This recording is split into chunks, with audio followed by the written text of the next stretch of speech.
Mami Wata est un esprit de l'eau que l'on trouve dans la mythologie d'Afrique de l'Ouest et d'Afrique centrale. Elle est souvent représentée comme une belle créature semblable à une sirène, avec de longs cheveux et une queue de poisson. Elle est connue pour ses pouvoirs de guérison, de fertilité et de protection, et elle est souvent associée à l'eau et à la lune. Selon la légende, Mami Wata était autrefois une femme mortelle qui fut bénie par les dieux avec des pouvoirs surnaturels. Elle était une pêcheuse talentueuse et connue pour sa beauté et son charme. Elle chantait et dansait souvent près de la rivière, attirant ainsi l'attention d'un puissant esprit de l'eau. Cet esprit de l'eau fut impressionné par la beauté de Mami Wata et sa capacité à attraper des poissons, et il offrit de devenir sa femme. En échange, il promet de lui donner des pouvoirs surnaturels et des bénédictions. Mami Wata accepta, et elle fut transformée en esprit de l'eau, tout comme son époux.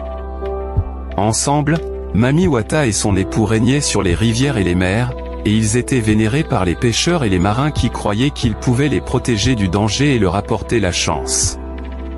Au fil du temps, Mami Wata était associée à la fertilité et à la protection, et elle était souvent représentée comme une figure maternelle qui protégeait ses disciples et les bénissait avec prospérité et abondance.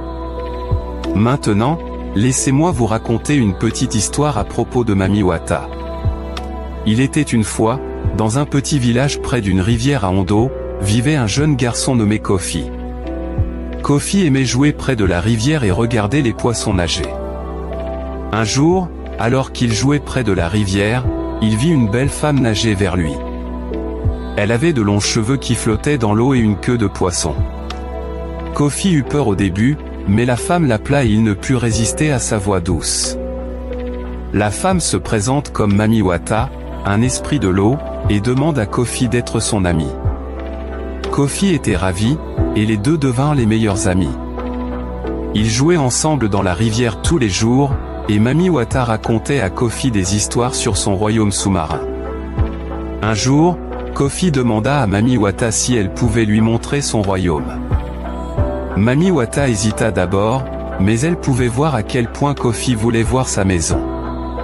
Elle accepta donc d'emmener Kofi dans son royaume, mais elle le prévint qu'il ne devait jamais en parler à personne, sinon il serait maudit. Excité, Kofi suivit Mami Wata dans l'eau, et ils plongèrent au fond de la rivière.